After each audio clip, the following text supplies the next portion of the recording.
Salam, apa kabar Bapak Ibu dan semua saudara-saudariku yang saya kasih dalam Tuhan Yesus.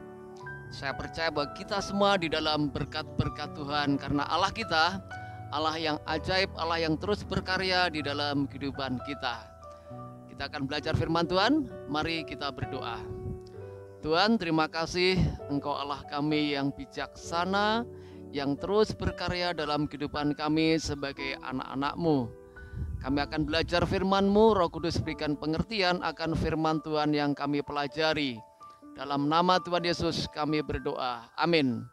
Kita belajar firman Tuhan di dalam kitab Kejadian pasal yang ke-1 ayat yang ke-26 sampai ayat yang ke-28. Begini bunyi firman Tuhan, Kejadian yang pertama ayat 26 sampai 28. Berfirmanlah Allah, baiklah kita menjadikan manusia menurut gambar dan rupa kita, supaya mereka berkuasa atas ikan-ikan di laut dan burung-burung di udara, dan atas ternak dan atas seluruh bumi, dan atas segala binatang melata yang merayap di bumi. Ayat 21, maka Allah menciptakan manusia itu menurut gambarnya. Menurut gambar Allah diciptakannya dia, laki-laki dan perempuan diciptakannya mereka. Allah memberkati mereka.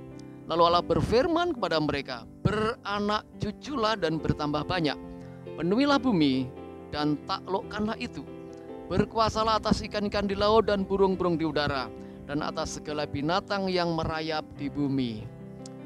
Keluarga adalah lembaga pertama yang didirikan oleh Tuhan sebelum adanya lembaga-lembaga yang lain. Kenapa Tuhan mendirikan lembaga keluarga? Karena Tuhan mau supaya lewat keluarga itu namanya dimuliakan, banyak orang mengenal Tuhan lewat kehidupan keluarga. Dan yang berikutnya, Tuhan rindu supaya ciptaannya mengalami berkat-berkatnya secara maksimal lewat kehidupan keluarga. Nah, sekarang bagaimana prinsip-prinsip tentang keluarga yang Tuhan kehendaki? Dalam nas ini kita akan belajar tentang prinsip-prinsip pernikahan atau keluarga Kristen. Yang pertama, perhatikan dalam ayat yang ke-26 bagian A. Di situ dikatakan demikian. 26 bagian A. Berfirmanlah Allah, baiklah kita menjadikan manusia menurut gambar dan rupa kita. Kita belajar prinsip yang pertama adalah sebuah keluarga harus masing-masing pasangan harus punya kerohanian yang seimbang. Ini bicara soal kehidupan rohani. Jadi artinya Tuhan mau supaya suami istri harus seiman. Dijelaskan menurut gambar dan rupa Allah. Gambar atau rupa Allah di sini bukan bicara soal fisik, ya, tapi soal kehidupan ilahi. Harus ada sifat-sifat Allah. Suami ada sifat Allah, istri juga ada sifat Allah. Berarti itu satu pemahaman yang benar, yang sama tentang Tuhan harus ada dalam kehidupan setiap pasangannya. Sama-sama orang yang percaya Yesus, sama-sama orang yang mengenal Yesus, ya. Kenapa seiman itu penting, ya? Karena alasannya ketika seiman itu ada persoalan-persoalan dalam rumah tangga, memungkinkan jalan keluar yang ditempuh adalah cara yang sama, ya, karena imannya yang sama. Yang berikutnya, ini berkaitan dengan masa depan anak-anak kita. Ketika kita punya iman yang sama, suami istri sama imannya, memudahkan, memungkinkan bagi untuk membina anak kita dalam satu arah, sehingga anak kita tidak terombang-ambing. Kalau beda iman, ya tentunya anak kita terombang-ambing, ya. Demi masa depan anak kita, nikah dengan yang seiman. Saya sarankan kepada muda-mudi yang rindu menikah atau bapak ibu punya putra-putri yang mau menikah, jangan lupa prinsip yang pertama ini, sama-sama anak Tuhan, artinya seiman, seimbang dalam kehidupan rohani. Berikutnya di dalam ayat yang ke-27 bagian B, dijelaskan di sana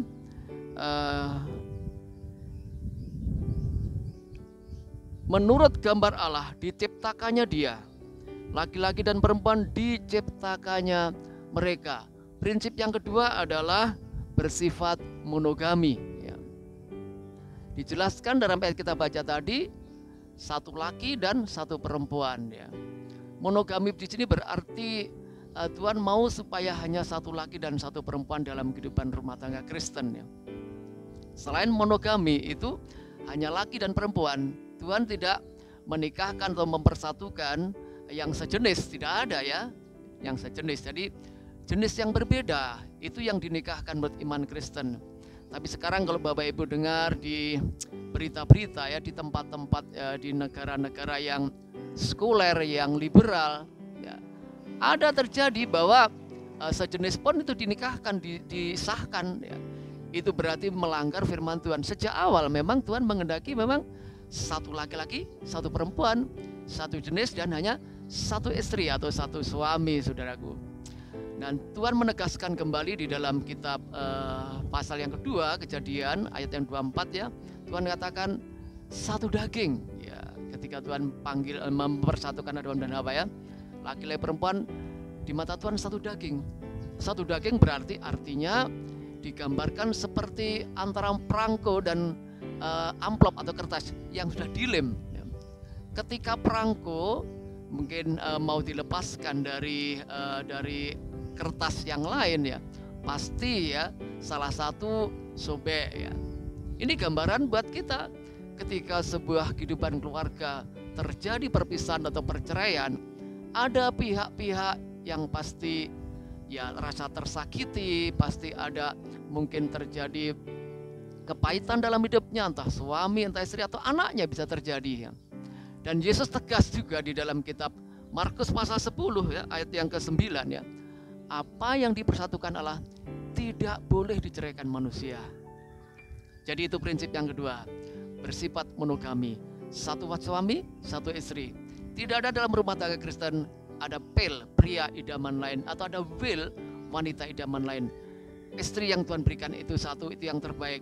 Suami yang Tuhan berikan kepada istri itu adalah yang terbaik yang datang dari Tuhan. Berikutnya, yang ketiga di dalam ayat yang ke-28 bagian B dijelaskan sana, penuhilah bumi dan taklukkanlah itu, berkuasalah atas ikan-ikan di laut dan burung-burung di udara dan seterusnya.